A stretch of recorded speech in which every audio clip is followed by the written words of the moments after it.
Ah, here we go. Look who it is. Ain't that familiar? And he's got vampire fangs in there in the spectral version somehow. And glowing yellow eyes. No idea how that's possible, but it is. Against all odds, I had stumbled into Kain's own mausoleum. This seemed an unlikely coincidence. So this is where Kain broke out of in Blood Omen 1. Obviously that picture was not there. That goes without saying. So who's buried here then in the floor? Is it just random bones?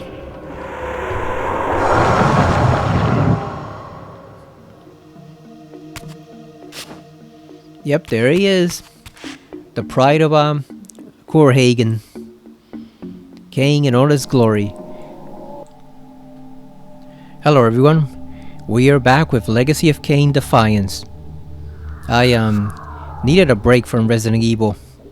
I was supposed to record the Tomodachi Life demo, but I decided to go back to Legacy of Kain instead. This game is fun.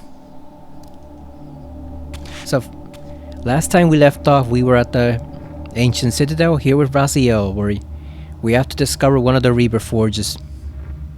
I believe it's the Dark Reaper first, and then the Light one.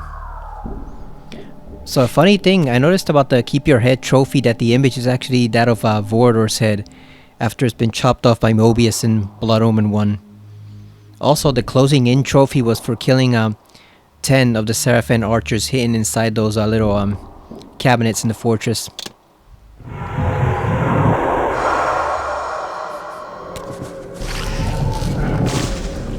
Let's see what other skins we can find for them.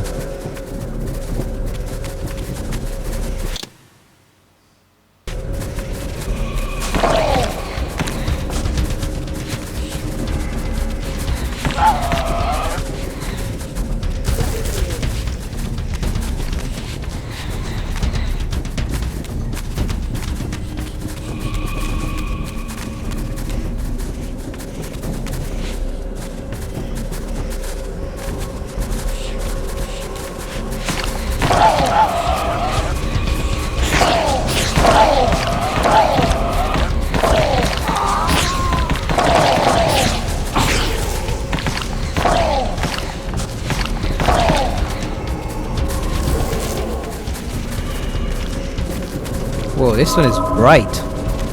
This is very bright.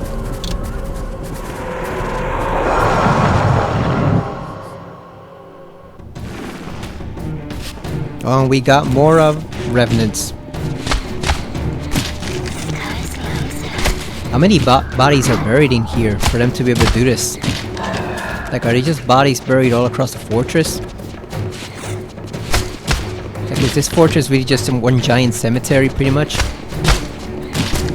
Or one giant burial ground?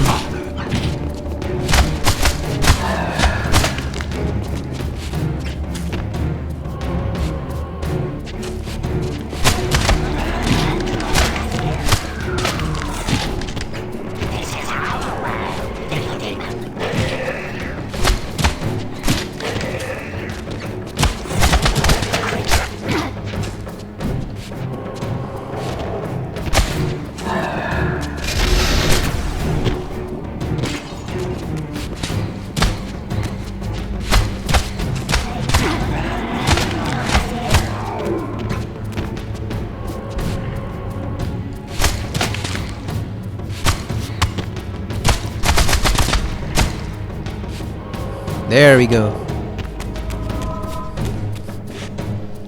I guess it would make sense with the lore if this really was just one giant burial ground for the ancients.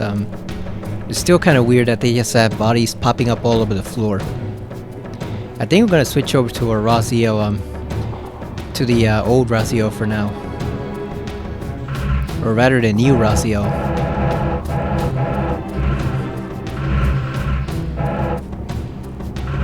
Let's see, we got that one, Soul Reaper 2. We got Seraphin Ascendant Raziel. We got Reaper of Souls. Let's do Reaper of Souls for now. Looks a bit more gnarly around the midsection there with the spine. A bit more raggedy. The other one almost looks too smooth, but he did say it's a vessel that he creates with sheer force of will, so maybe he can change it a bit. It's drained out of Forge of its energy.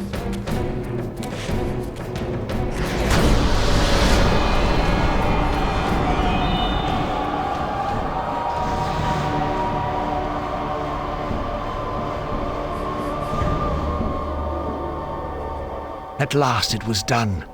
The Oh, what the Reaver hell? was forged with darkness. As I felt this new power coursing within the Wraithblade, I knew that now the Light Temple would open to me.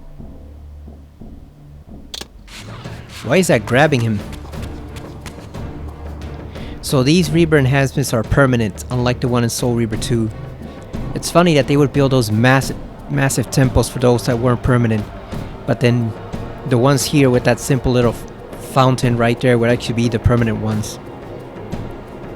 I guess these were a last resort, in case the Vampire Champion couldn't find the other forges. I guess these were a last resort, or maybe just in case the others were destroyed. But how would they know though? Oh, here comes that guy.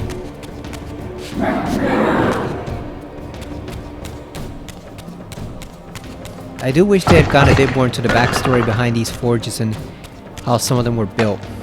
Like, why would they house the more powerful ones here at the Vampire Citadel when they might not even be sure the champion can actually reach this place? Like, wouldn't it make sense to hide the inconsequential ones here and then the more powerful ones at those massive temples?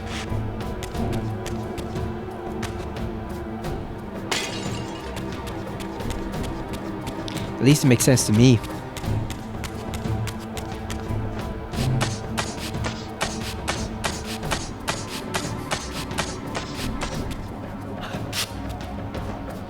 Unless he was always supposed to get both. I think we shouldn't have come here this quickly. We definitely made a mistake.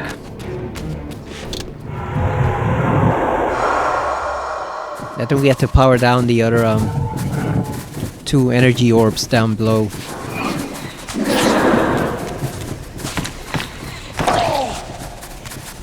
Oh, it's over here. I see it.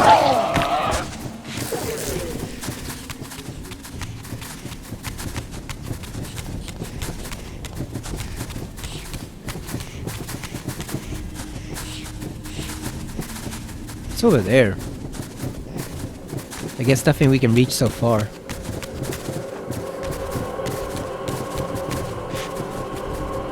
Oh, look at the various Revenant souls floating there. You can tell it's them because of their wings. And kind of like the greenish hue they have. Okay, so we can't get up there by climbing that wall. So how do we get back up to the top?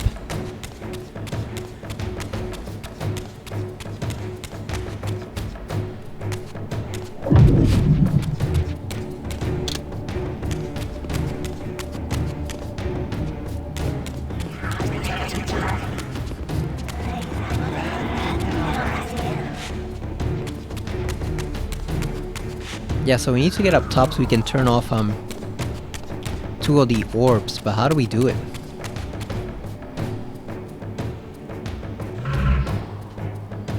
Open a path to the pillars, open a path to the light temple. Maybe we just go up. Maybe we don't have to open this one manually. Oh wait, never mind, here it is. There we go.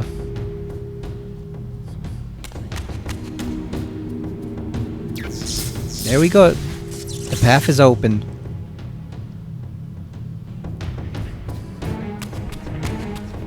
I turned off I lowered the volume for the sound effects and the music down to 85% just to see if you can hear me more clearly. Because the voices for the characters seemed fine in the video, and then my voice seemed fine, but then like the music was really loud, and the sound effects, like it sounded like Raziel was chopping up like a revenant right through your laptop screen. So a bit too loud, so I lowered it down to 85 to see how this goes. Here's one stray.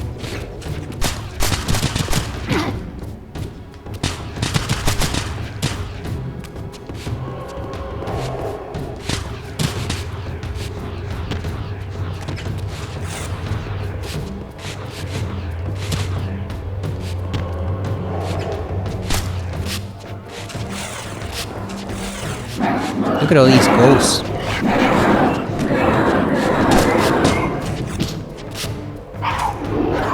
There we go, they can't see me.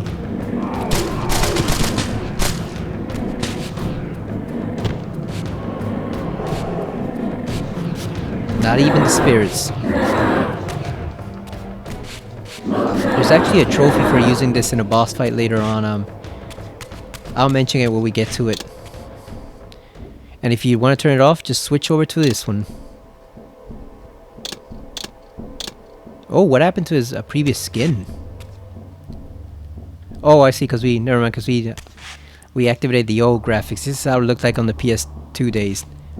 Not bad, but the spiral definitely looks better here. And the telekinesis marker. Yeah, I don't know why they did these two rib bones sticking out there. That always struck me as weird, considering he doesn't have those two bones sticking out in any other version of his appearance in either the Soul Reaver 1 game or Soul Reaver 2, so I don't know what was up with that. Just one of the weird things about this game's art style.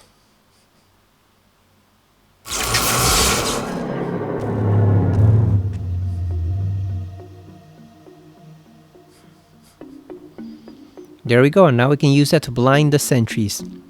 That's to teach you how to get past them. Ah, at last I had the means to confound those gargoyles in the mausoleum and discover what lay behind that mysterious door.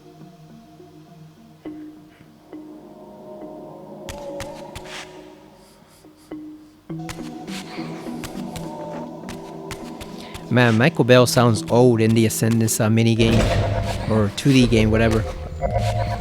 He does not sound good at all. Someone mentioned he's like 93. I refuse to believe he's that old. He can't be that old, right? But either way, he does not sound good as human Raziel. You can hear him in the lines trying to reclaim some of his past accent, I guess, or his tone, his pitch, and it doesn't sound quite right. It does sound like an 80-year-old man trying to do like a voice like 20 or 30 years younger. I guess even the greats have to retire eventually. Although funny enough, Simon Templeman, compared to Michael Bell, Simon Templeman actually sounds mostly the same as Kain, so he didn't quite age as much as some of the other actors did. Mobius sounds okay, I guess. He's always been ancient and old, so of course he's gonna sound old. That's how he is. He's always been that way. Damn, we are running out of soul juice.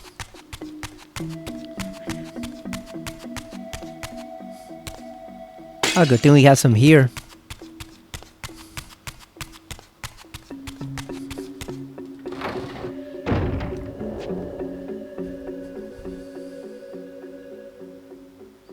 These vampire hunters again.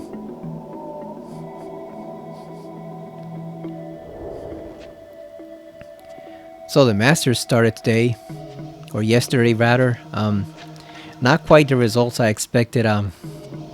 Rory is on top somehow, miraculously, followed by Sam Burns of all people, that freaking guy.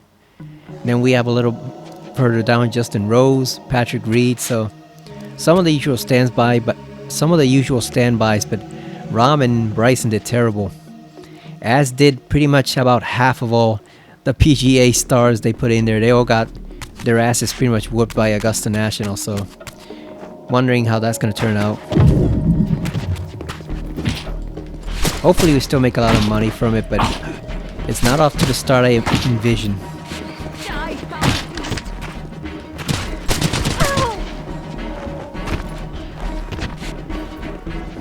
Not at all. They have a trap. You can see they're waiting. That's how you know they have a trap.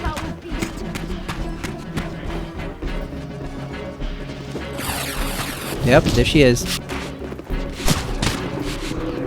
Go after the spellcaster first.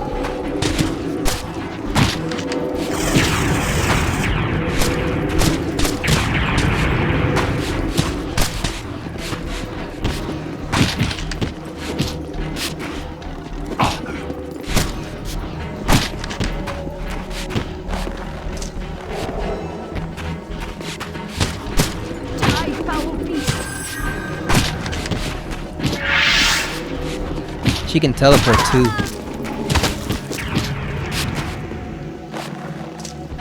Die, foul beast!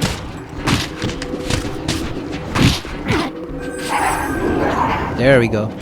Now we can blind them.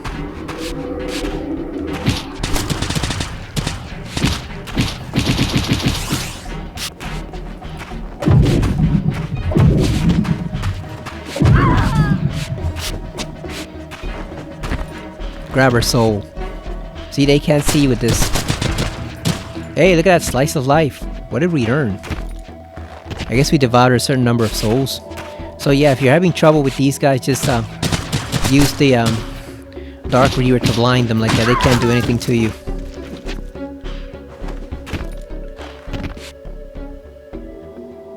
I noticed the souls don't restore as much energy here as they did in previous games.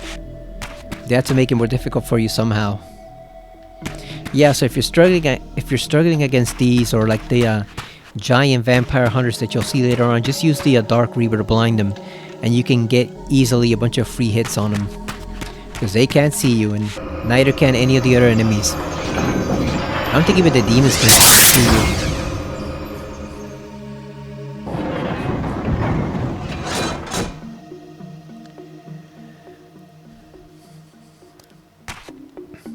Boys, so I was looking at search results of Defiance when I looked for something for the game, and I happened to read a Reddit comment, a big mistake as usual, and somebody was saying the story here was overblown. It's like, really? I guess we can't appreciate nice, decent storytelling nowadays. You know, it reminds me of how some people had said that once that Metal Gear Solid story was inferior to Uncharted because they couldn't relate to anyone from Metal Gear Solid. And I'm like, you can't relate to Nathan Drake either. He's a piece of shit, you know? He's single-handedly responsible for some of the destruction of some of the world's most priceless treasures. Like, he's a jackass. And Elena's not that much better. She's kind of annoying. And then Claudia Black's character, Chloe, is okay, but she's not really in all the games, right? I think she's mainly in 2 and then a bit in 4 and the spin-off, but it's like... So you can't really relate to anyone from Metal Gear Solid because it's so exaggerated, I guess. Nobody is as cool as Snake, but then you can relate to Nathan Drake, who's basically this anti-hero piece of crap whose only selfish desire is basically just to sell everything he gets his hands on for money. Like, you can relate to that piece of shit, but you can't relate to anyone in the Metal Gear cast. Come on, man. I didn't read the rest of that Reddit post, but I'm sure it probably would have mentioned something like, oh, compared to Defiance's story, Uncharted stories are much more relatable with the characters. And it's like, I guess some people just can't appreciate good storytelling. The thing is, too, like, this story is actually pretty slow at first, for the first half, then it picks up in the second half, but it's not nearly as epic as Soul Reaver 2 was right from the beginning. Soul Reaver 2 had a lot of considerable, significant stuff happening, whereas here, it's just, it picks up more in the second half, so... I don't know what they meant by overblown, because this is an epic story filled with vampires and gods and demons. What do you expect? You know, just, of course it's gonna be pretty epic in some parts. That's the whole point. That's why we enjoy it.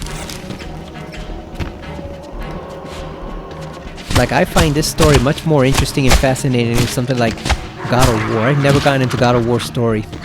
You know, oh, Kratos destroy everything for revenge, and then he regrets it in the modern versions, and has to try to build like a family again, and then he wants to be left alone, but the gods won't allow him to fulfill his dying or his dead wife's wish. Like, it's just I've never really gone for that whole God of War thing. And the reason I mention that is because that's the closest we have it nowadays to like a really epic story, you know, of something approaching Legacy of Kain. Because even the FromSoft games, as much as people might want to compare them to like what these games could be gameplay wise if they rebooted them, plot wise there's barely any story in those games from what I've heard. Like the one that has the most is Elden Ring, which I have not played, and then most of Bloodborne story is basically through files and stuff like that. So it's like those games are not very story heavy to begin with. All the lore is in the world pretty much. So if you miss it, you don't know what the hell is going on. I've seen people miss crucial facts and files about the story in Bloodborne, because you have to be constantly on the lookout for certain items and artifacts. But yeah, we don't have too much of this storytelling in games nowadays, which is kind of a shame. We could definitely use more of it, that's for sure. I wish they would reboot it, or maybe not reboot it, but they would at least remake Blood Omen 1. I think that game would do very well today. People are ready for a fully 3D Blood Omen.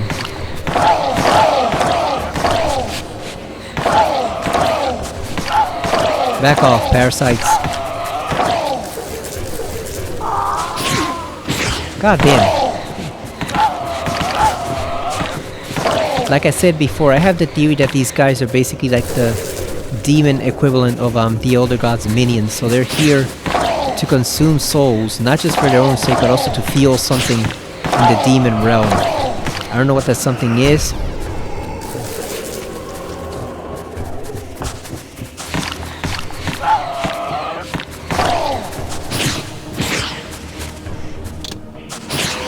That's why they also respawn infinitely, because they just teleport in from the demon world.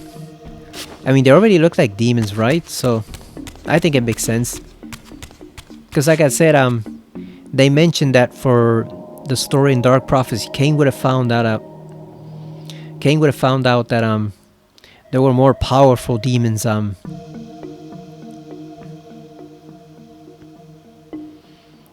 were more powerful demons in the demon realm that the Hilden had made deals with. So, oh, this is locked. So I imagine there must be somebody there who's the Elder God's counterpart, possibly.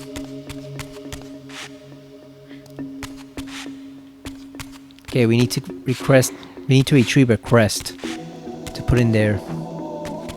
Now we switch. Over here. Ah, here we go. Look who it is. Ain't that familiar? And he's got vampire fangs in there in the spectral version somehow. And glowing yellow eyes. No idea how that's possible, but it is. Against all odds, I had stumbled into Kain's own mausoleum. This seemed an unlikely coincidence. So this is where Kain broke out of in Blood Omen 1. Obviously that picture was not there. That goes without saying. So who's buried here then in the floor? Is it just random bones?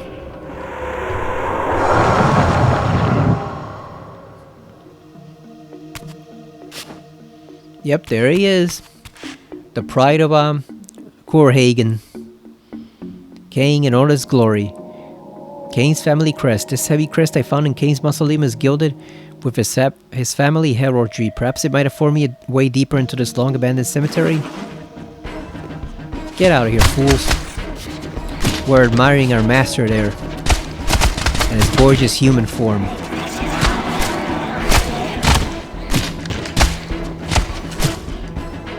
Received Phantasmal Tempest. Press the left analog stick and square. While fighting in midair, I have learned to limit my downward velocity momentarily by executing a devious whirlwind of brutal attacks. Man, Raziel and Kain are long-winded, but Raziel especially. Hell yeah, triple souls. So there's Kain in all his Willendorf armor glory. The Army of Hope were the guys that helped you out reluctantly in Blood Omen 1, trying to defend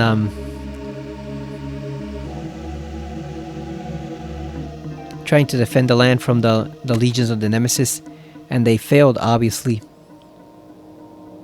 So that's their armor that Kain is wearing. It doesn't look gold over here because obviously, I mean white, because obviously that was a 1996 game, so they're not going to have the best quality in cinematics, but this is what it looks like normally. I suppose this is what it was supposed to look like. So this crypt is basically the one you wandered in, pretty much.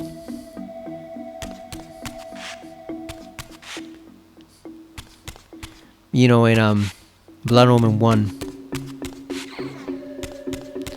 Which is why it would be easy for them to remake a Blood Omen 1. You could just reuse some of these assets and base it off that way. You don't have to completely redesign it.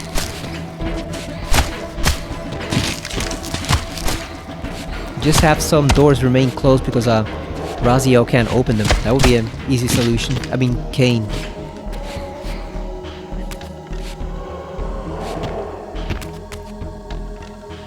Okay, so here it looks somewhat normal. I always thought it looked very ominous here, like he's glaring at the door. Actually, he kind of looks like Simon Templeman here. If you look at him, his face, his hair, it actually does look quite a bit like Simon Templeman.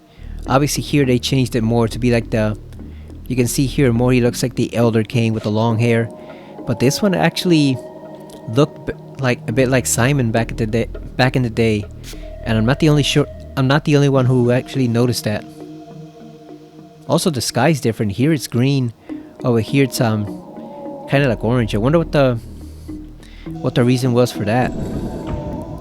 For that change. Yeah, glare it open, Kain. Have we received any other skins? No, we have not.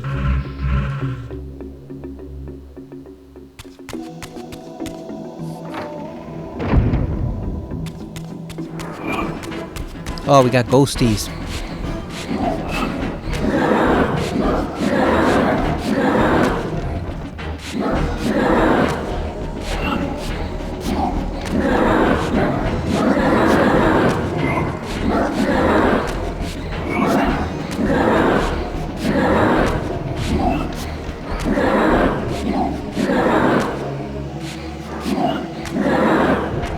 It's funny also how people talking about storytelling in games. It's funny how some people say that a story is convoluted. It's like, oh, this story is so convoluted. It's not accessible to many ordinary gamers. Like they say that about Metal Gear Solid 2. Metal Gear Solid 2 story is so convoluted. It's so complex and needlessly disorienting. And it's like, dude, they explain to you at the very end what everything is about. Like, what more do you want? Do you want them to spell out literally every single little detail in the game? Like, they literally explain to you in like a 15-minute conversation at the end what everything means and what it's all about. They say the same thing about Metal Gear Solid 4. Oh, Metal Gear Solid 4 is too convoluted. It's too contrived. There's too much going on at the same time. And I get confused and lost. And it's like, dude, Eva explains everything to you in like a 15-minute cutscene. She literally tells you everything that's going on, everything that happened before, and everything that has to happen for the rest of the game. Like, she literally lays it out bare, explains it to you as simplistically as possible, and some people still don't get it. They still want the story to be more simple. It's like some people can't handle complex storytelling at all. Everything has to be spelled out for them constantly. Like, Jesus Christ. Learn to read, people. Learn to read. Or learn to pay attention.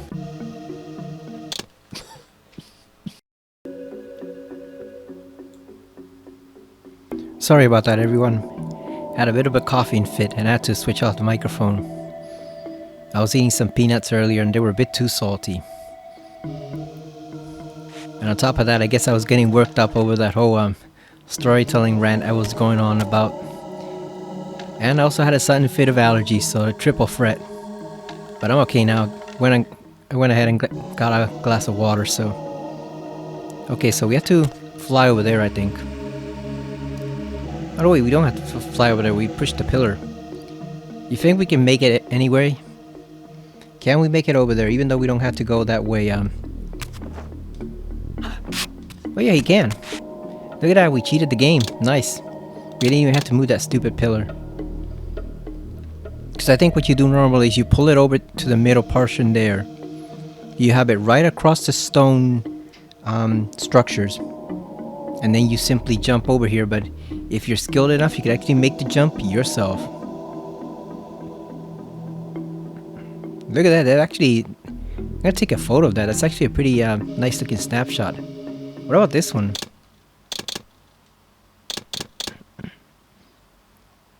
I think the PC version has a photo mode, but I don't think there's one here.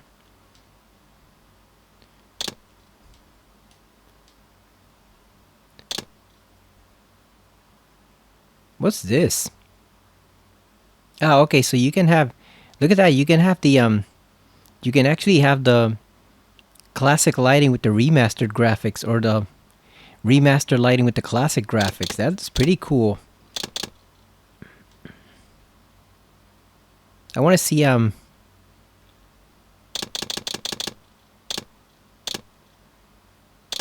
foresight mode. What the hell? Remastered camera, targeting indicators enabled, toggled, autoface enabled. I wanted to see if there was a photo mode, but it doesn't look like it.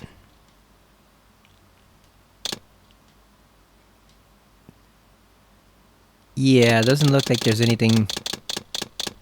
Oh wait, there is a photo mode. You gotta press L3 and R3 at the same time, because this is a pretty damn good photo.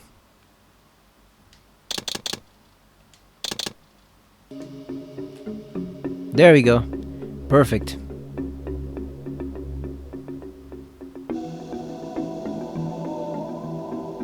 Oh hell yeah, look at that.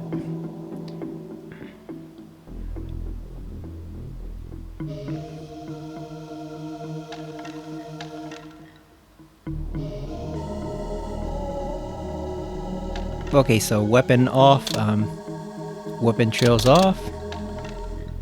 Now we don't want to roll it. Oh, this looks nice. Big net on. Let's make it a little darker. Oh, that's perfect. Look at that. Little softer. Pose default. Okay, so let's toggle the UI off. Look at that. Hell yeah, that's a gorgeous picture of him. Look at that. Hell yeah. We should do one later on with the classic skin. Alright, there we go. Raziel had his little break.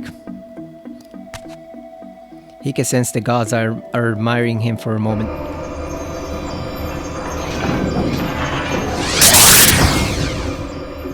Damn, that's loud. The reverb effect of him opening the door. It's like a laser. I always like the scampering sound his feet make when he's running. Use TK to shatter objects. Don't mind if I do.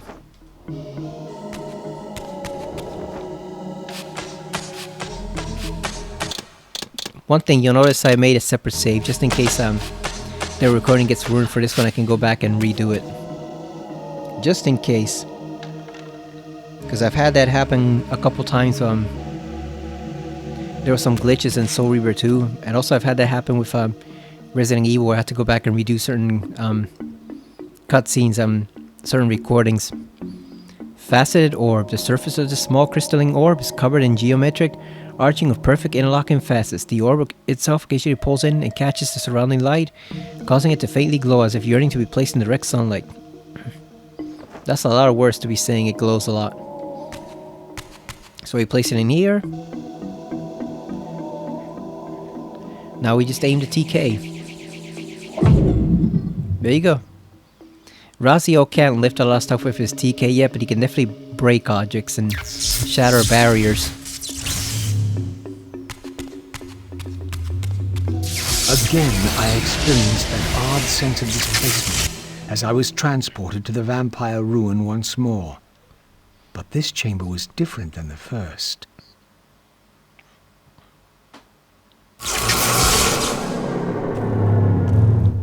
That's a convenient way to travel, those portals.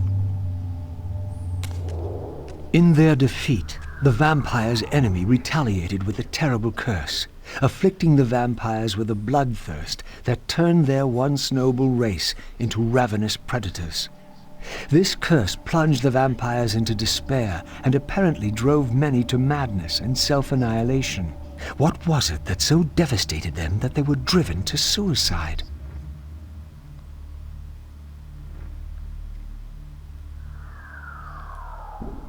So you can see the hill like a bit more clearly here with their wings. And using the glyph magic, which they then use to protect themselves in the demon dimension. So some people seem confused about this. The vampires weren't originally blood drinkers. That was part of the curse inflicted on them. They were originally just average, ordinary, well, not ordinary, you know, but they were just actual, just biological creatures. They weren't vampires per se. That's the name of their species that then became associated with the whole curse of vampirism. But the funny thing is, obviously there is something missing, like he said, because why would that alone be enough to destroy them? Because they could have worked out some type of arrangement with the humans. Like, no, we don't need all your blood. We only need a little bit of blood, and the reason we need it is to keep these people locked in their prison because they're a danger to the whole world. Like, they could have worked out some sort of deal, so we don't know yet, obviously. I know the answer, but if you're watching this for the first time or playing for the first time, you don't know yet what the answer is. So what do you think it is that could have driven them so insane, besides just preying on humans? Okay, this one has 2. We gotta find 2. Yeah, listen to his little scampering. Got a checkpoint, that means there's something important coming up. I really gotta play Ascendance since I bought it, but I'm so far behind everything. Especially now with the Masters going on, I'm watching that. On top of that, it's a weekend, so we're gonna be doing movie night also, so with some actual movies I wanna watch, so I'm way behind. Gotta do this. Gotta do more of Requiem.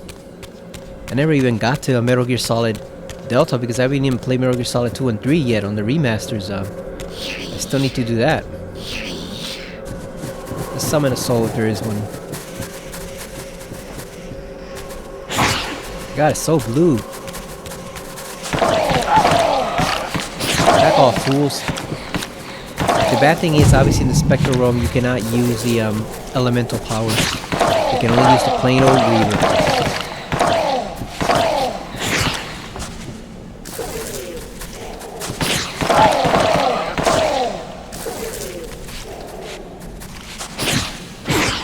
Back off, fool.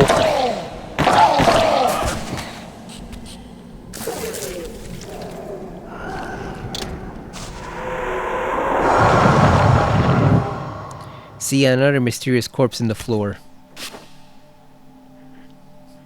So obviously these forges don't have guardians guarding them yet. They're just plain old forges. But you'll meet some of the old guardians later on that do have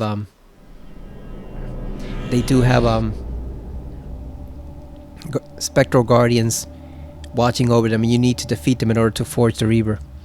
We got a skin, earned Raziel skin, Angel of Death.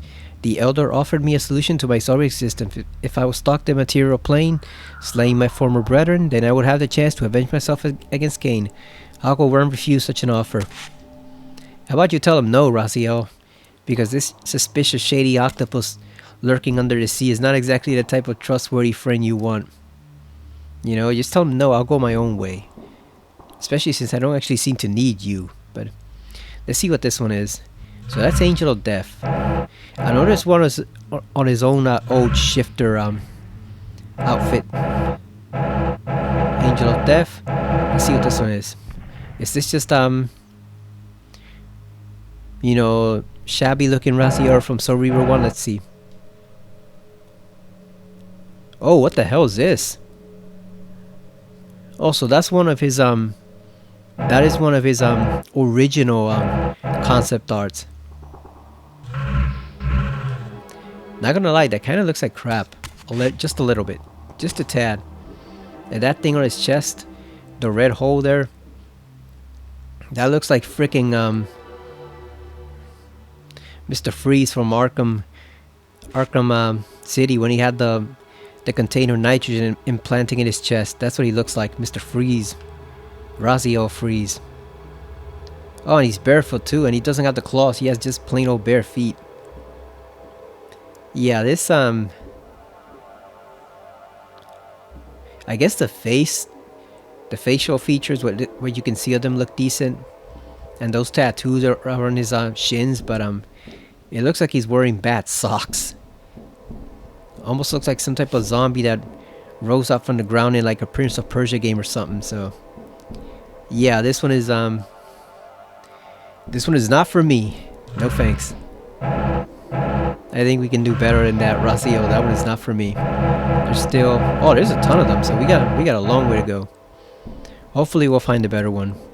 I know there's one based on his original shifter design, which, to put it bluntly, has a lot of ass. That's pretty much it. You can see his full cheeks in that one. He is caked up, so... Yeah, let's just go back to Reaver of Souls. I don't like that one. It's not for me. Maybe we'll use it in the next chapter, but I'm not going to use it. Alright, let's go ahead and forge this Reaver.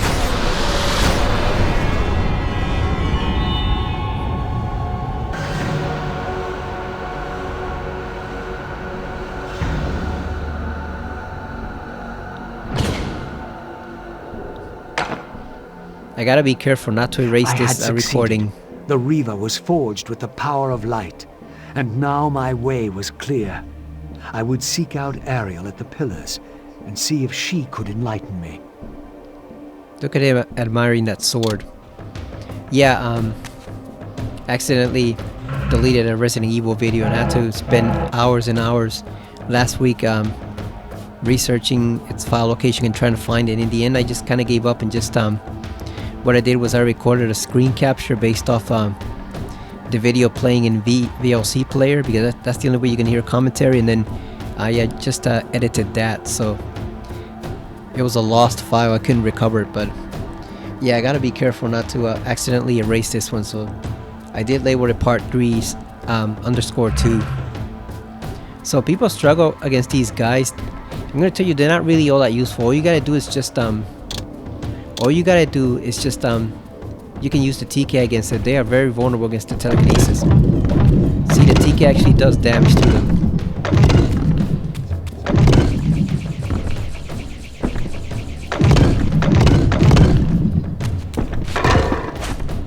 Also remember, Raziel can dodge very fast.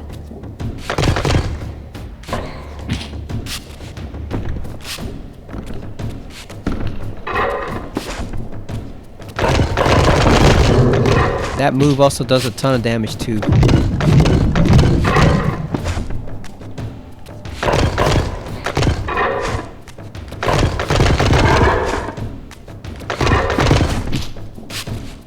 If you move fast, you can really get in a lot of hits on him before he retaliates.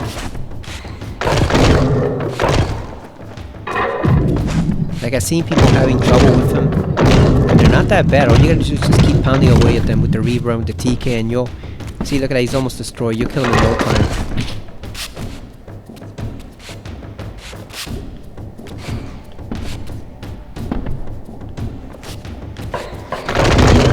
Especially if you get him from the side or from the back.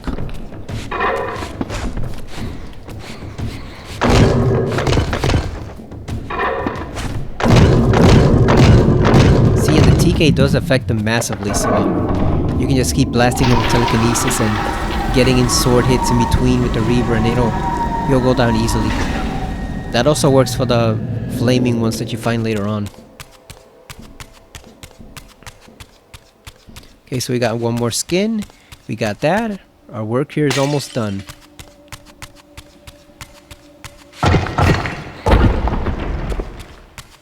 Is there anything else down here that we need to be aware of? No, it doesn't look like it, so I think we can move on. We can go seek out Ariel at the pillars.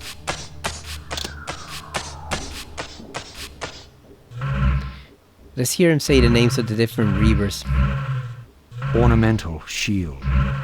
Material Reaver, Spectral Reaver, Dark Reaver, Light Reaver.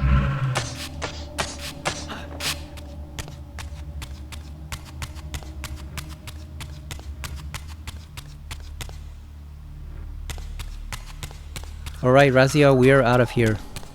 With your muscular ass. Or what's left of it, rather.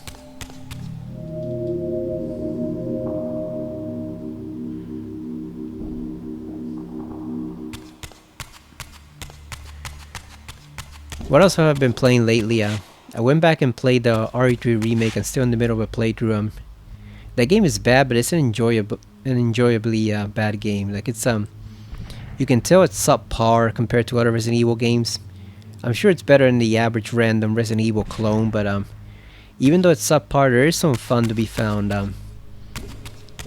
If only if you're just admiring Jill and Carlos and how the characters were done. The characters were actually done really well in that game. Even Mikhail, he was pretty good. Nikolai's shady as fuck, but that's always been his whole deal, shady as fuck. It's just the pacing and the gameplay scenarios. They just don't give you many options on what you actually you know, want to do. You know, it's just, oh, go here, go there, go here, and it's just the segments pass by very quickly. They just rush by, and so you never really feel like you're really getting deep into the game. It's just way too short. Like it lasts like 4 hours at most if you're taking your time and you know what you're doing. I don't think I know that game can be beaten even like in an hour and a half, so it's really short. I don't think anyone would ever take more than 10 hours to finish that game, even if you're a newbie. But it is fun to occasionally go back and play it for fun, without, you know, staring at it with a critical eye. Because if you compare it to RE2 remake, it sucks. If you compare it to RE1 remake, it definitely sucks. And even if you compare it to RE4 remake, it's still subpar. So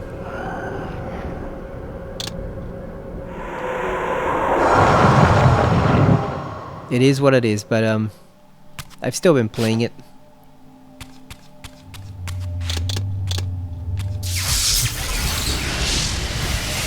Like I said, that game should have just been $40 at most at launch. I have the means now to depart the cemetery. I only needed to find the gate that would send me on my way. It really should have been $40. It should not have been $70.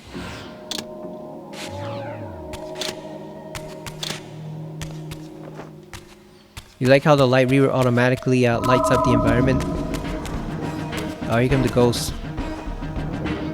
Yeah, that's one cool thing that they did with this. The reavers have a lot more abilities here than they did before. Before we only just had the fire one and Soul Reaver 1. And then we had the ones that pretty much acted as keys in Soul Reaver 2. That's all they did, except for the air forge. But they didn't really have a substantial difference between them. Here it's not the case. They both do have different effects, and as you get some of the later ones, like the fire and the water, those definitely have some very cool side effects of using them. There's a lot of cool abilities and powers you can use, just like Kain and his balance emblem. I especially like the time part of the balance emblem, but fire for Raziel is pretty damn useful. It rules. It's not a one-hit kill like it was in Soul Reaver 1, but it's still pretty damn good. Okay, so where do we have to go? Let's see. Local map.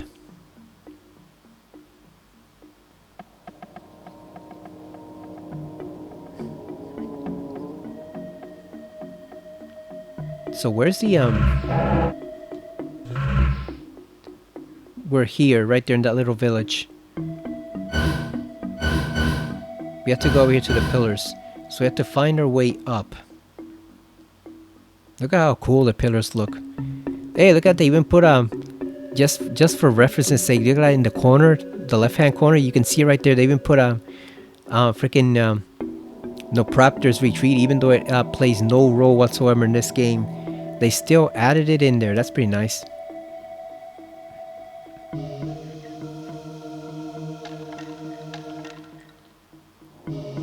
Now I'm looking at this map, and there's a curiosity here because unless I'm mistaken, I was about to say the abyss in the original is the Lake of the Dead. I was about to say, unless I'm mistaken, isn't the Vampire Citadel there? But then I remember, no, that's a different lake. It's not the exact same one.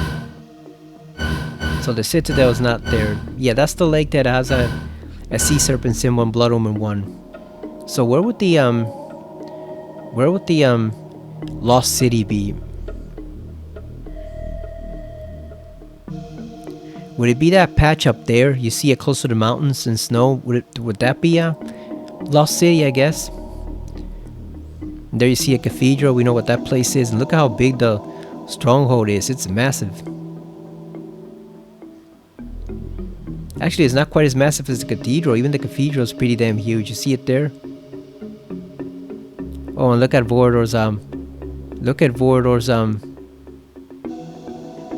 mansion in the swamp. And look at that little town right in the right-hand corner. So they actually did a map of Nosgoth that looks pretty damn similar to the Blood Omen map, the first one.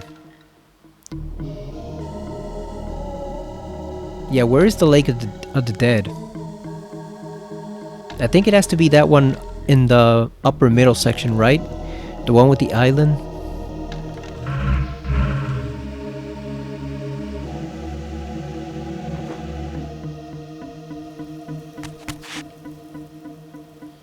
Raziel was always complaining about how he couldn't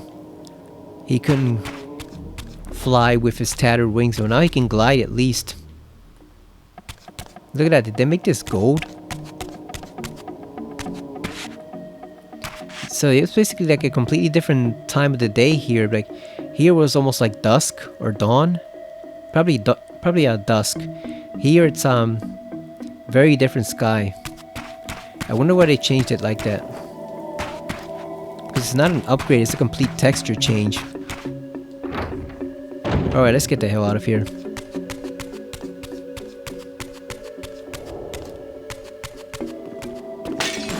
Might as well take that since we're not coming back. Let's blind these fools.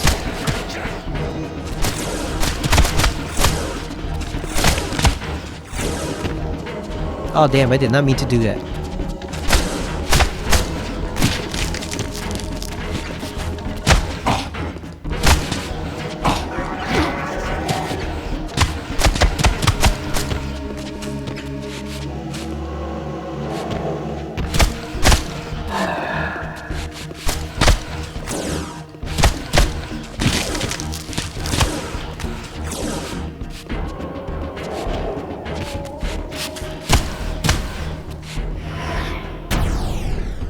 Yeah, let's blind them. So we can impale his ass.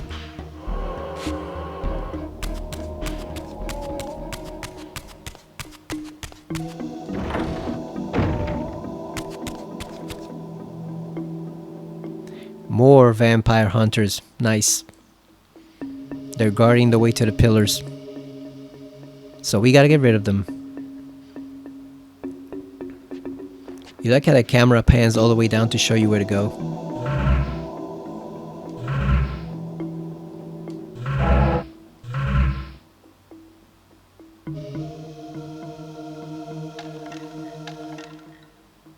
Okay, there we go. That's where we have to go. You see the skull right there? So we gotta go upwards and to the left.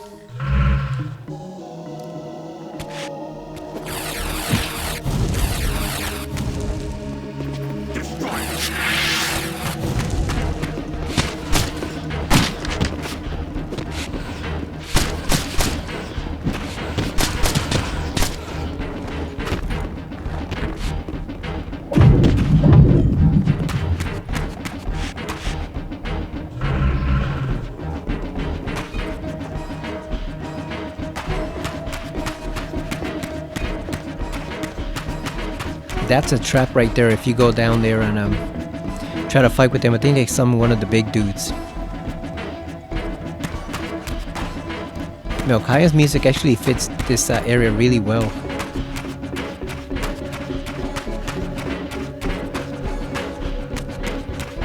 There they are, the pillars. We're finally home free. So let's light up this one.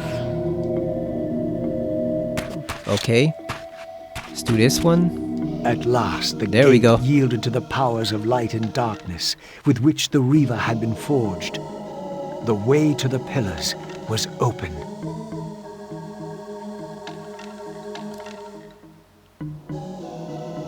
Alright, let's go. Look at how far away they are. That's a long walk. Unending twilight. Now we're back to Kain. Of course, Kain can just fly there. He takes a shortcut. Perfect. We are back with Elder Kain. Oh, hell yeah.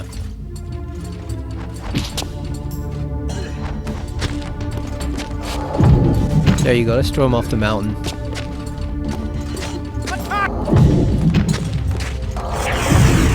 There we go.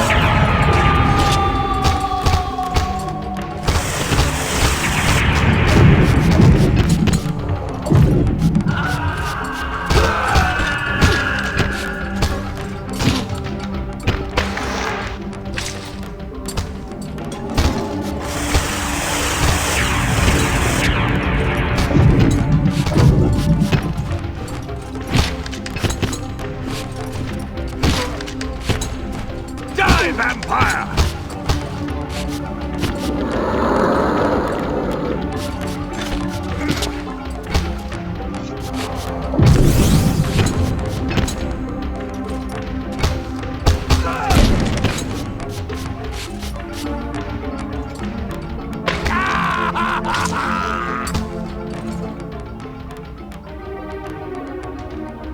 Oh yeah, Kain looks good. Look at that. There we go. Let's get that snowflake out of the way. Do it this way. The Reaver's all lit. Gotta catch his feet too. There we go. Look at that. His expression might look a little derpy, but it looks alright. Look at that. Hell yeah, that's my Vampire Emperor. Oh hell no, that looks like a postcard. Or like a bad Twilight Zone angle.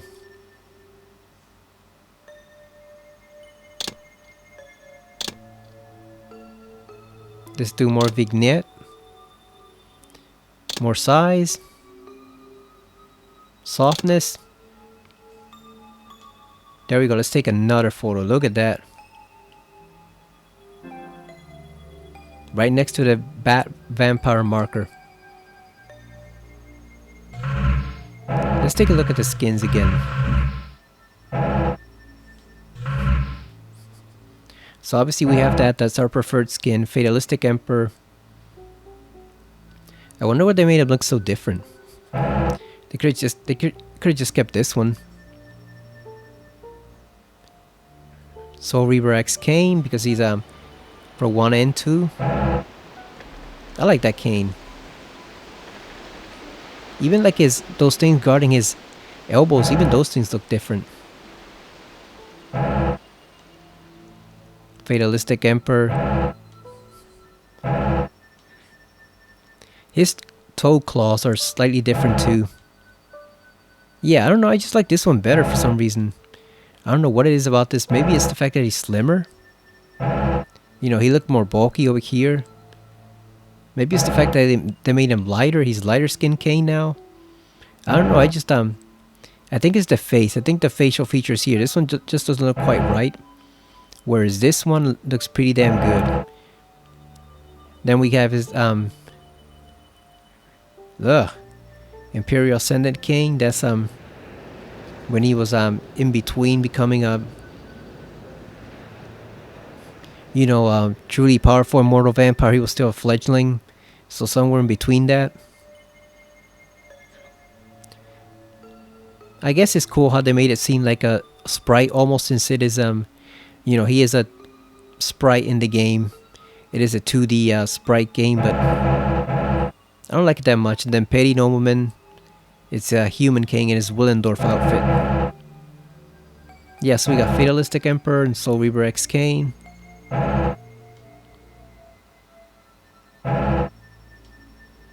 Let's stick with Soul Reaver X Kain for now.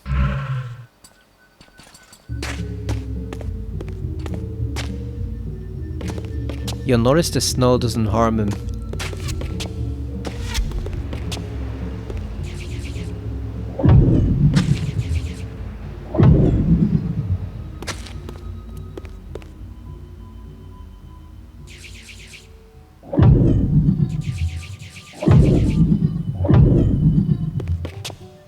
Okay, so we gotta place an artifact over here. Also got longer hair in the other skin. His ponytail's longer. I wonder why.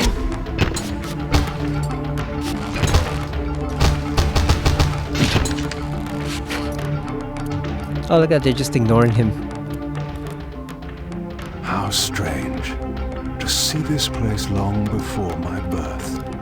Centuries before the corruption set in that would poison the land and put me on the treacherous path I still followed. In the future, these edifices would be condemned to darkness and decay. I would cause their fall and build my empire upon their ruins. Was it still possible that with the right knowledge, the right moves, I might one day see Nosgoth restored, the pillars pure once more? My answer, according to Mobius, lay somewhere to the west of this place. I could restore the world, perhaps, but never again could I give Nosgoth back her innocence.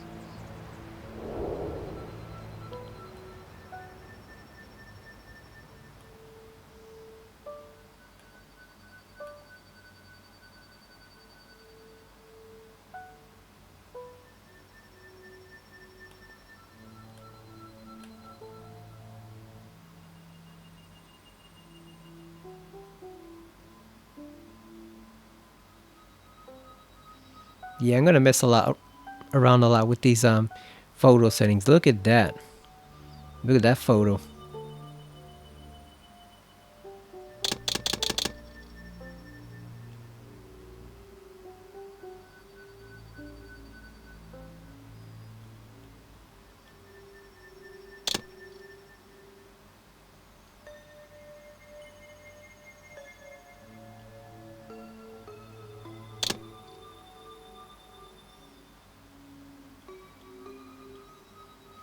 There we go.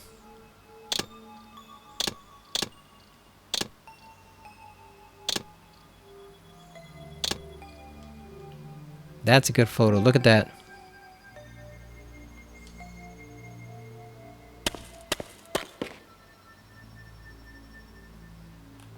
There we go.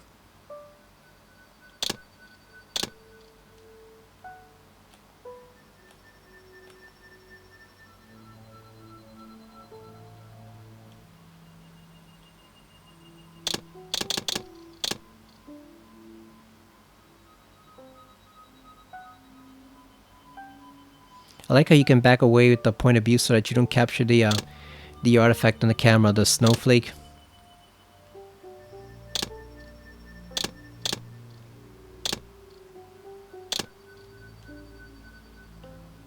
Getting some gorgeous photos of the pillars and him. Look at that.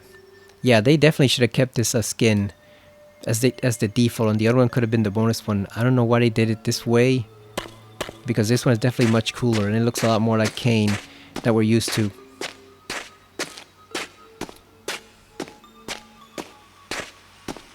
You don't really need to kill these dudes.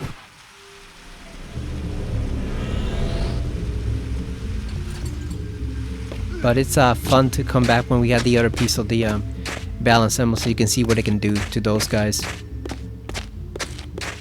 So one question I'm sure many people have wondered about is, why do the pillars always look different, you know? Why do they always look different, like the surrounding area? In Bloodwind 1 it's clear with trees and greenery and nothing in between, no water, no mountains, nothing. no rocks or hills.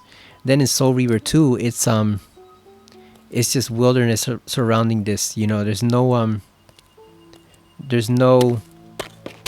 waterfall, there's no real trees or anything like that. It's just behind. Further behind this is the spectral area that you use to get to the door where Raziel goes in and first discovers part of his destiny. But none of this is built over there. The fence is not built. The wall, none of that exists.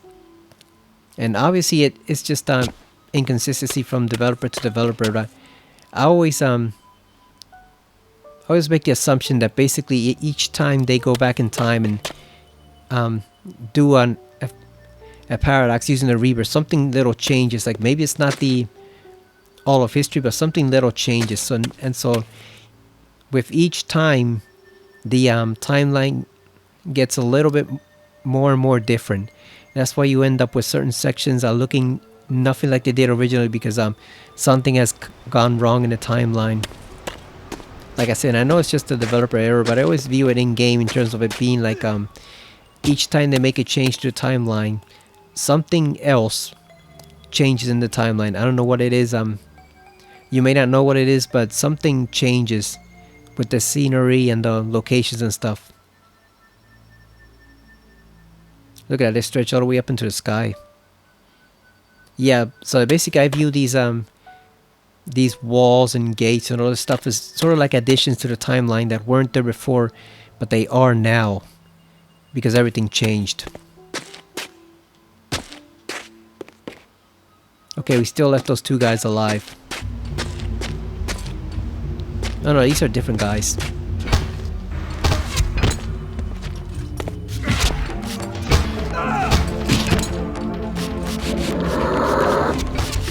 Yeah, I just view it as the timeline asserting itself and making minor changes. Even though it won't make any major alterations, it does change a few things.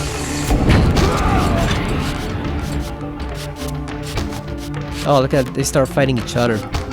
It's like the Inspire Hate spell from Blood Omen. They will fight each other until there's no one left but you, and then you're the enemy once again.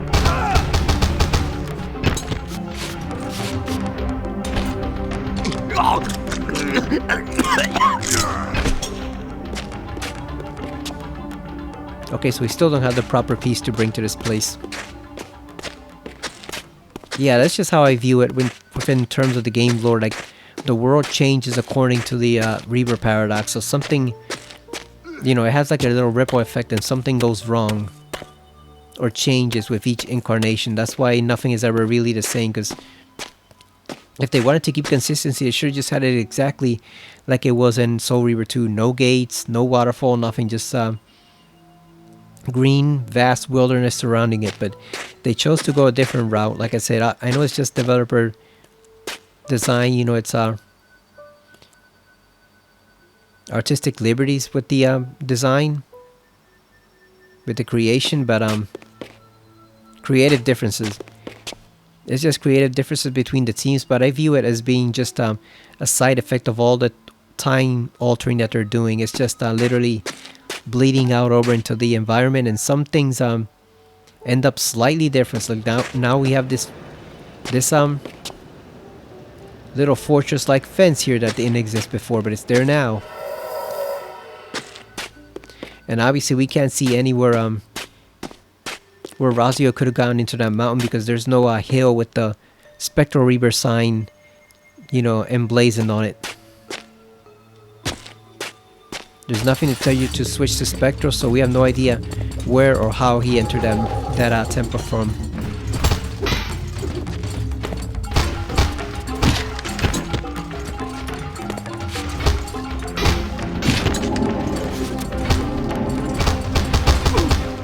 Hell yeah. Let's grab this guy.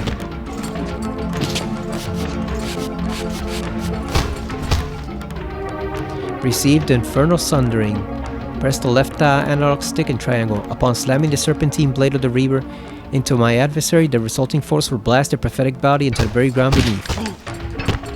Kain really looks down on these fools, doesn't he?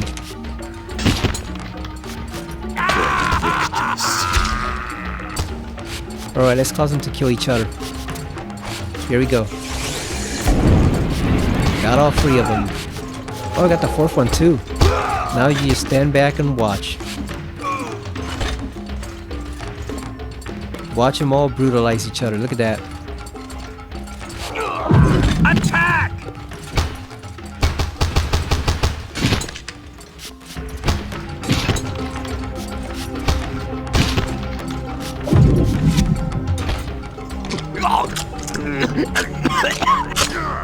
Is there a spike we can impel him on? Oh yeah, that one right there. There we go.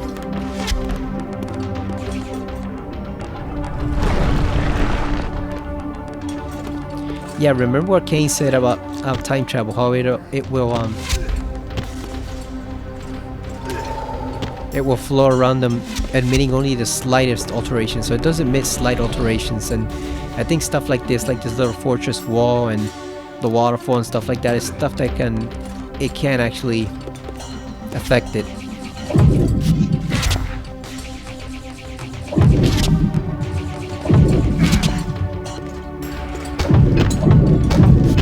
Yeah, knock them all down.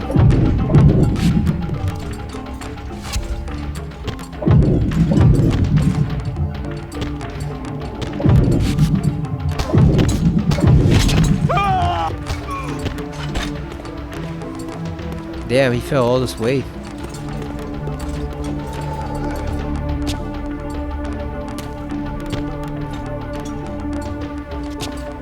The one thing I don't like about Kain's chapters is that they're much shorter than Raziel's chapter. He's very much a man of action, so god damn it. Not puzzle solving, so you don't get to do a lot of that as Kain. That's annoying.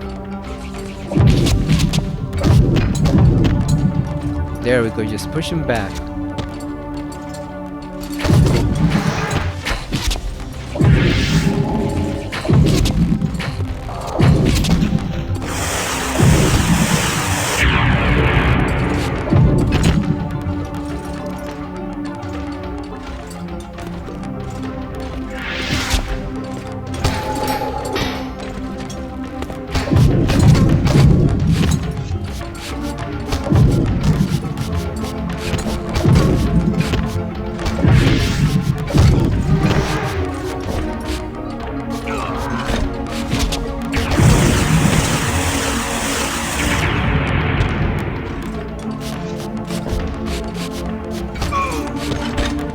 Really?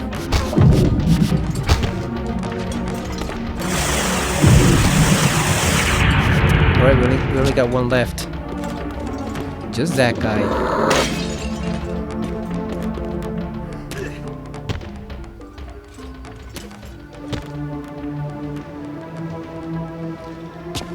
And we are coming for his ass to put him down. If only we can get up to that ledge.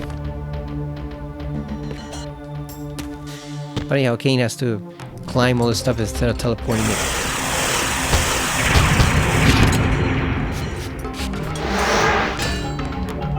Damn, look at that. You think he does it just out of amusement, you know? Instead of teleporting everywhere, he can just jump, you know? Just to test himself? Or do you think it's just that he has like a limited energy in the teleportation? Like maybe he can only do it a few times before he's too tired out or runs out of energy. There's gotta be an explanation for it in lore, you know, game-wise.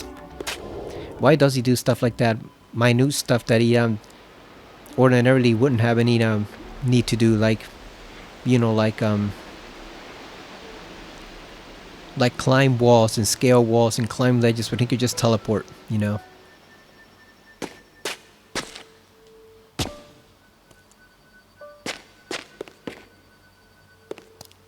My path ended here, offering only this empty vista. Was this another of Mobius's little jokes? Or a puzzle for which I had not yet found the answer? The latter. So you see he does have He does have some puzzle solving, but not much. This symbol seemed familiar. Perhaps I needed to recover another fragment of the balance emblem before I could proceed. Yeah, we need to find the dimension emblem. This will help us out a lot. Stone disc. This heavy wrought stone disc is emblazoned with a single open eye that ever watchfully sentinels its surroundings. Though its purpose eludes me, perhaps I have seen similar ruins elsewhere at the pillars that might offer a clue to its use. And of course it's got the eye motif on it because the eye is always watching. You know, the elder is always watching everywhere.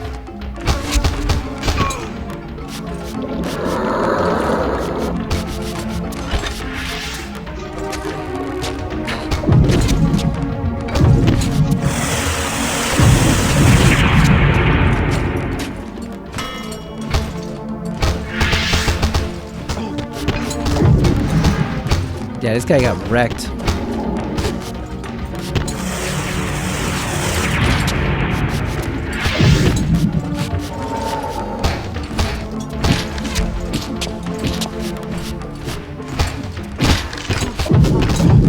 Yeah, just slam him against the wall.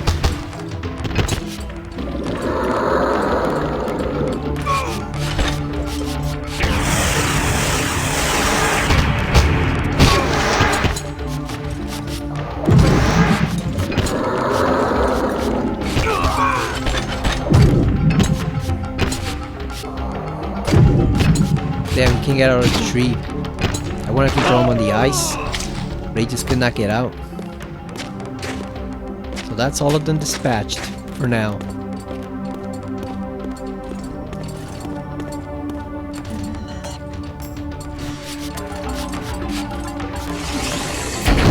Here we go, let them kill each other. Yeah, that is the Inspire Hate spell from Blood Omen.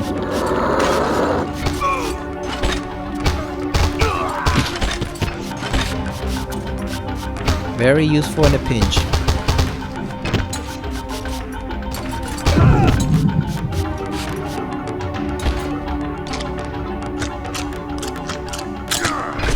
Yeah, when you see that blood splatter out of them, you know it's over.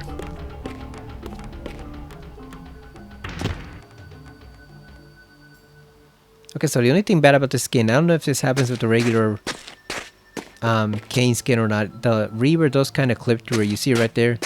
It does clip through the red clan banner on his shoulder. I was gonna say on his chest, but it's on his shoulder.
Here we go. This guy's going for a ride.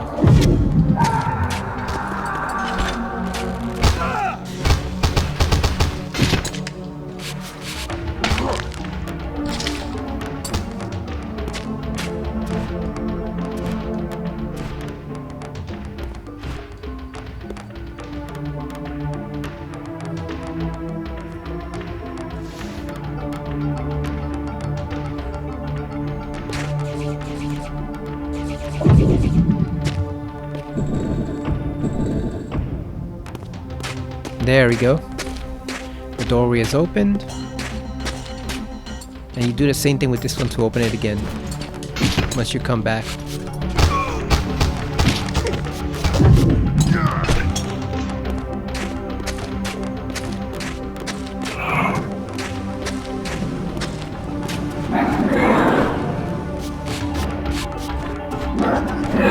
are these shades? Like, I know technically what they are, but who sent them here? Was it the Elder or is it someone else?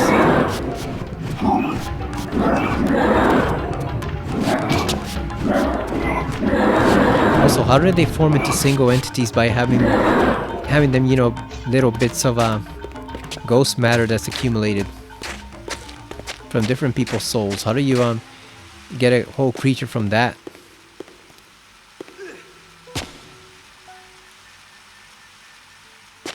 Oh, there we go. We glitched through it. Nice. Earn Kain's skin. Scourge the circle. Ah, the visage of my misplaced childhood. Eternal damnation leaves plenty of time to plan one's revenge. I can almost taste it, as it was born from hellfire, forged by the necromancer's magic. My armor resisted fire and provided me with strong defense. Oh hell yeah, that's the classic VO armor. The Blood Room one, that is you can't enter this. He doesn't have the light reaver. That is the iron armor that he wore in Blood Omen 1.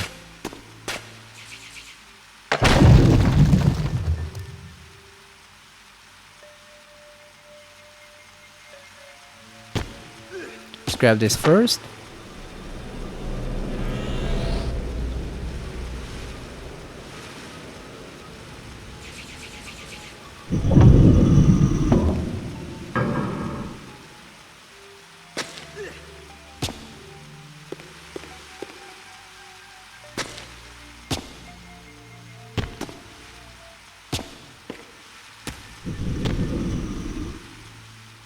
Oh, I was about to say, I guess it only works before you pull that lever or switch, but it actually still does.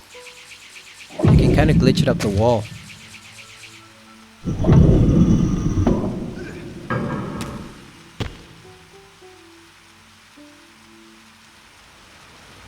God damn, come on. The camera's still a bit suspect. Just a tad. Just a tad suspect. But it's still better than the old cinematic camera that didn't let you see anything on some occasions.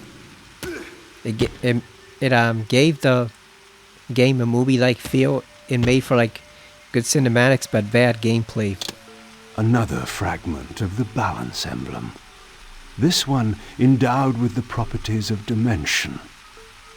Perhaps this would reveal the mystery that lay west of the pillars, if Mobius spoke the truth, and there was indeed something there to find.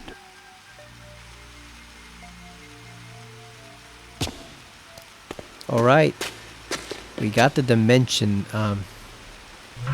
attack.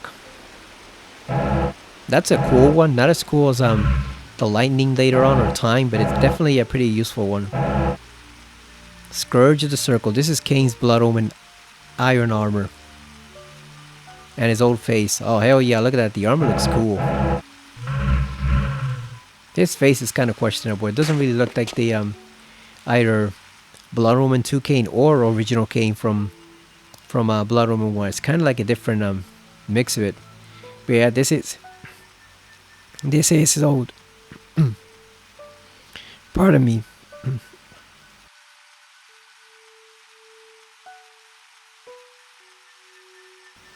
Yeah, my voice is starting to go just a tad.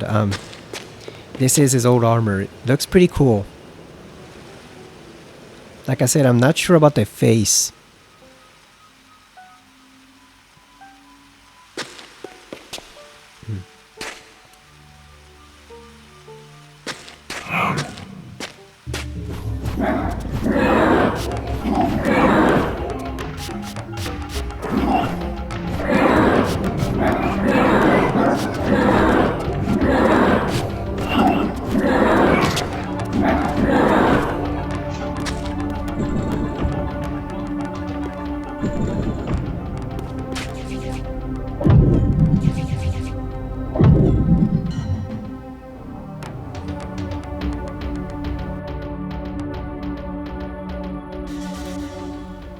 I guess this is how he would look like if they ever did a remake of Blood Omen. I guess they would use this look for him.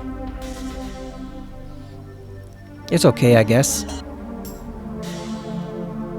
The armor looks cool. I'm not convinced about his face.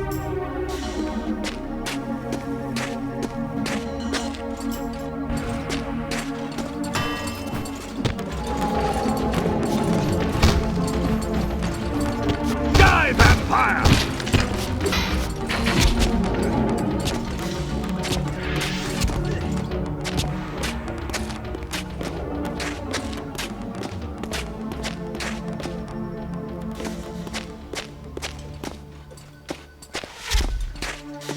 That is a lot of them.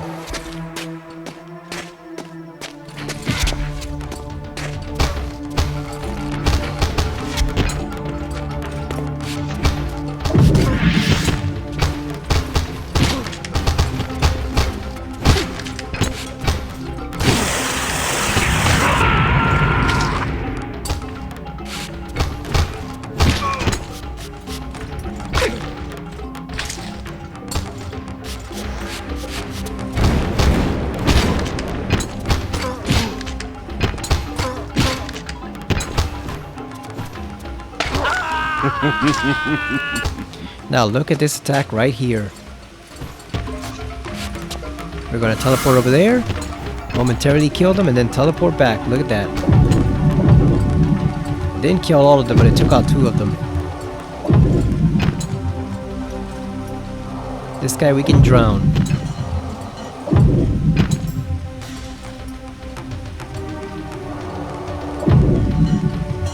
There we go. He just sank to the bottom of the lake like a stone. Got one more over there. Lure him here.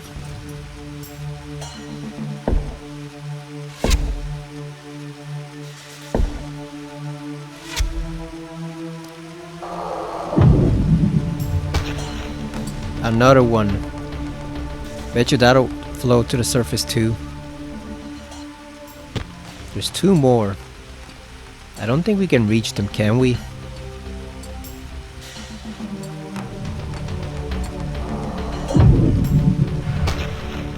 Number 3. Yeah, I think there might be one more over there, but unfortunately I don't think he's within our reach. Yeah, he's too far away.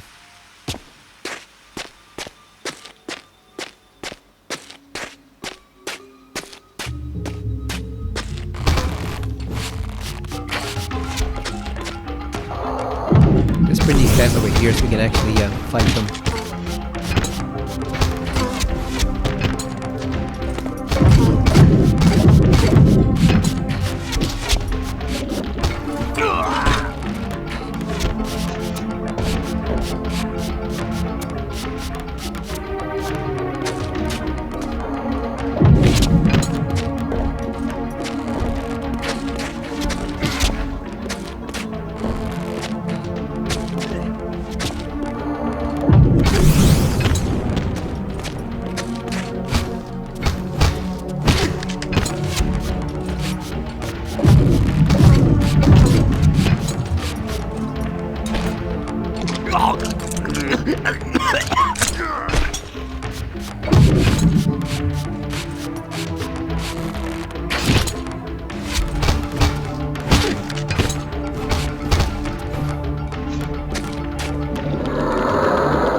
I wonder if there's a trophy for drawing blood that way a certain number of times. I know there's one for drinking them up close, but I don't know if there's one for drinking it using TK.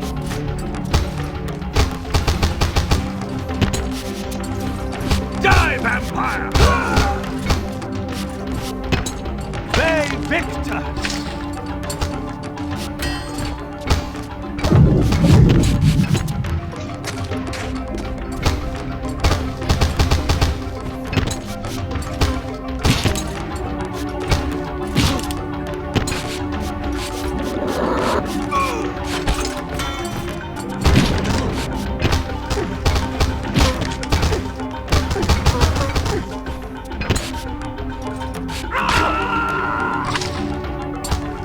Damn, that guy's just getting murderized over there.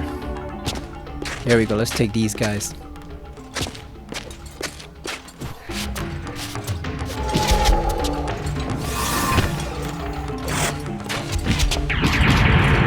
Ooh, that's a lot of them.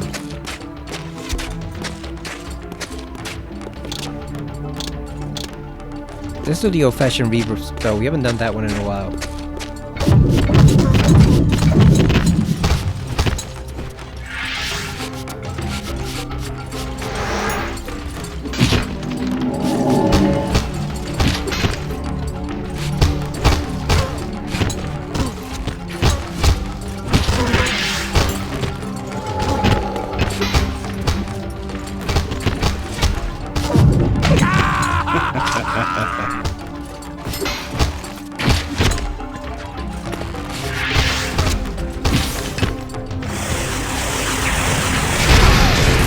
Hell yeah, look at that.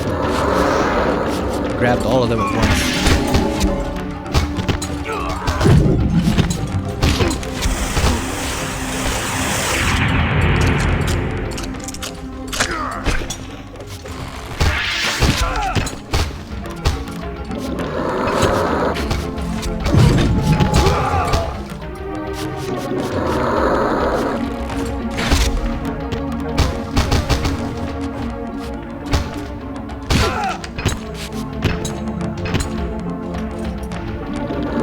Damn, he was hit so hard he fell back twice on his back.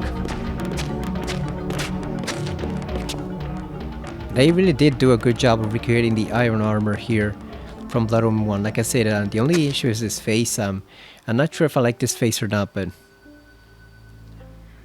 I guess it makes sense that he doesn't have that huge bald spot or sloping forehead that he does in the original, where he just has mad forehead. It's huge.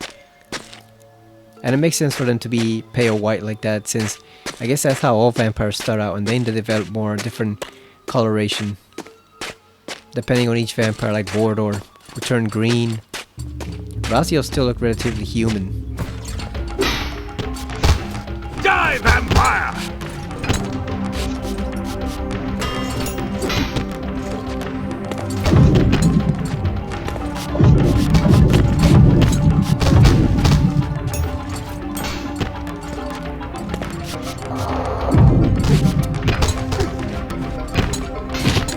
Yeah, you kind of have to use the TK to juggle the enemies, pretty much. I know a lot of people have difficulties with these swordsmen and the spellcasters. You just have to use the Reaver to pretty much juggle them manually.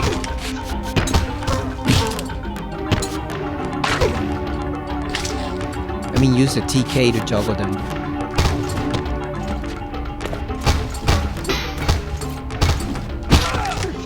Get him!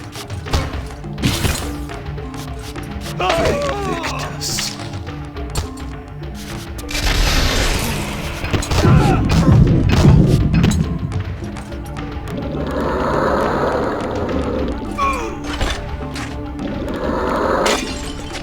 Alright, there we go. We should have everything we need.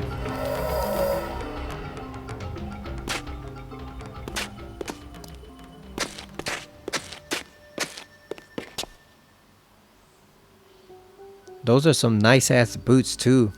The boots and the shin armor. I wonder if some of that is real gold that he's wearing, since he was a nobleman. I wonder if that's gold lining the edges of the armor.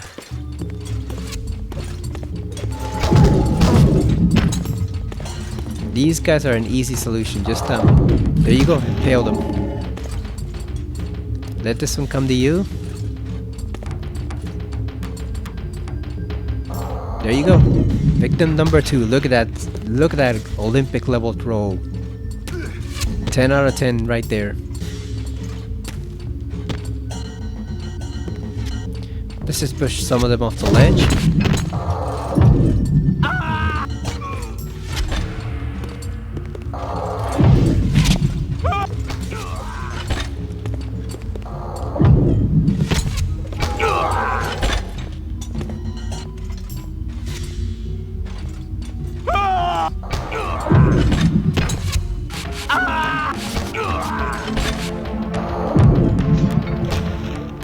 Damn, there's only one left. He pushed him back, what, like 15 feet? More or less.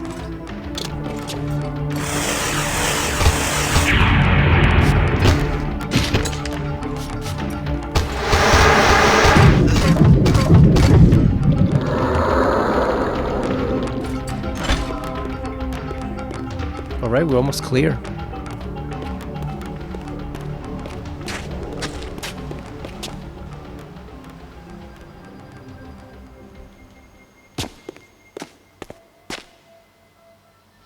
You'll notice the snow doesn't affect them. That's probably because of the blood fountain that he drank from in Blood Omen 1 that granted him protection from rain and snow. As long as he's not immersed, it's fine. Look at this bastard.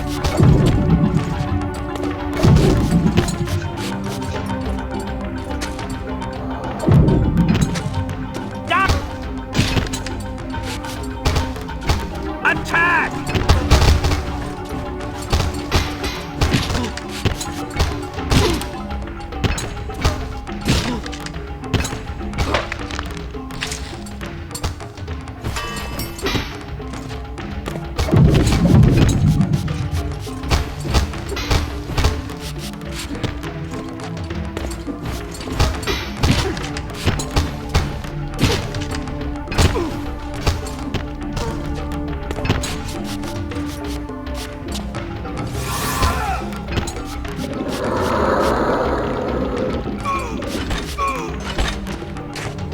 Oh, there's a trophy for drinking. I think it's like from 3 different enemies at the same time. We should have done that there.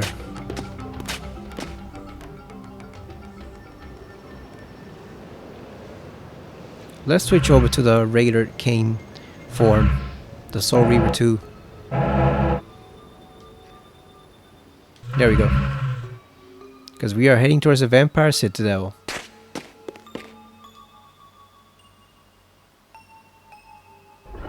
The mist that shrouded this lake miraculously now cleared away, revealing an ancient citadel. So Mobius had not lied. Or perhaps this was simply another of the time streamer's illusions meant to slow my true endeavor.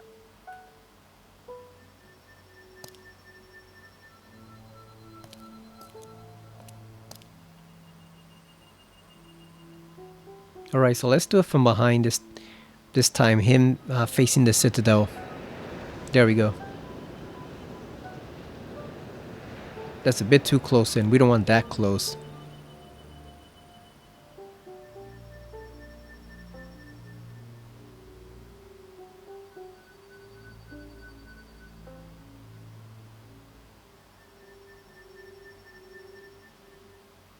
Let's slowly move it in so we can see the Reaper.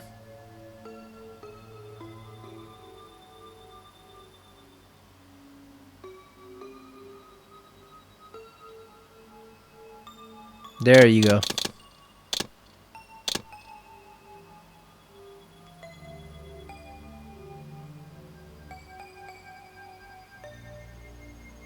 That looks like a funhouse depiction. Okay, let's do again. Let's do the vignette. Let's do 4. 4. Hell yeah, that one looks nice. Look at that. Right across at the fortress. That is some quality photographic image right there.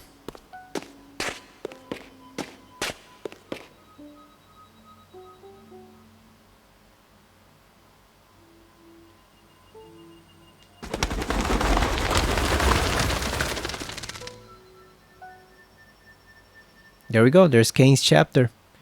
I'm sure there was a trophy there that we missed. Probably. A testament in stone. Look at that. That's the image of the Seraphim. They all got cheagled here. The vampire hunters, brazen as they were, feared to walk these paths. I knew one spirit haunted this place. Perhaps there were others as well.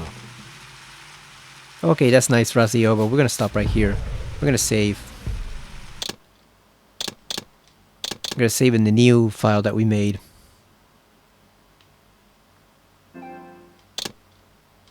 Just in case anything went wrong with that recording, since I had to stop it and momentarily pause it while I recover myself. So just in case something happened there that damages the recording, we can always go back and do that whole section over again. But yeah, we got a lot of progress done. We got through Raziel's chapter. We did all of Kain's chapter. Now he's going over to the Citadel in a different era of the timeline. So he's in a completely different time period than Raziel. He's 500 years before Raziel, even if he's generally in the same area. And now, I think Raziel has to go get the Air Forge and the Fire Forge. I think are the next two that are up here that he has to get. I think it's Air and Fire, because it goes in the same order as the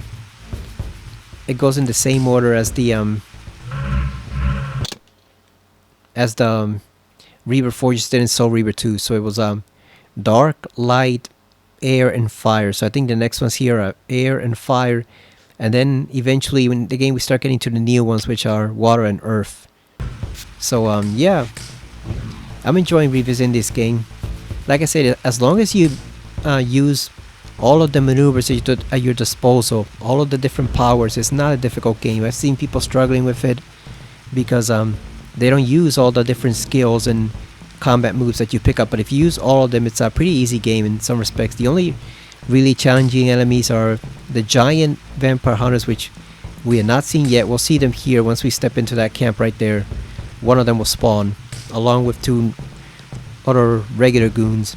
And then later on, once you start meeting some of the cultists and demons at one of the locations he goes to, that's also where it gets a little dicey. But other than that, it's a pretty easy mellow game overall. I get what they were going for with the combat style they adopted for this game. I don't think it quite worked 100% like they wanted to. They wanted something more like Devil May Cry. It seems more like an imitation dollar value Devil May Cry, but it's still fun. You know, it fits the game, and I definitely enjoy playing as Kain with it. You know, he's I kind of like some of his powers more than Raziel's, especially the lightning and the time powers. Those are the two real ones that are probably the best in the game. And then maybe Raziel's flame Reaper also counts, as that can do a lot of damage pretty quickly. But yeah, so those are the three best powers in the game. All of them were brought over from Soul Reaper 2 when they couldn't be added to that game, and some of them even went as early as Soul Reaper 1. So it's nice to see that they brought back all this stuff. You know, there was unused content from other games and they just recycled it into this one. Other than that, of the skins we got this chapter, I don't really like Angel of Death. I don't really like that one. It just looks plain weird, like almost like a spectral zombie of sorts. And then I also like this one, the Soul Reaper X Raziel. We're gonna stick with this one for the next chapter.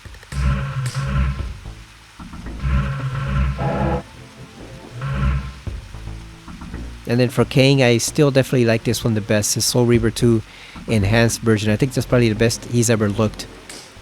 I know the eyes are a little buggy. They're a little bug-eyed, depending on your point of view. They're a little glowing. They're glowing a little too much, but overall, I think this is the best incarnation of Kain we've seen so far in the series. It's definitely, it definitely does justice to his old design compared to like this one, the Fatalistic Emperor. This one's okay. I actually prefer this one instead. And it's nice that they give you the option to switch, so you can play the whole game with this skin and never once change it, and it just looks phenomenal. So far overall, it's a pretty good remaster. I have a few minor quibbles with the soundtrack where they changed some music here and there. You know, certain themes that were before aren't here anymore, but overall it's a pretty damn good remaster so far, and I look forward to playing more of it after we play some more of Ari Requiem and Tomodachi Life. So that's it for now. Thank you for watching. I will see you again next time on Legacy of Kain Defiance Remastered on the PS4. See you later, everyone.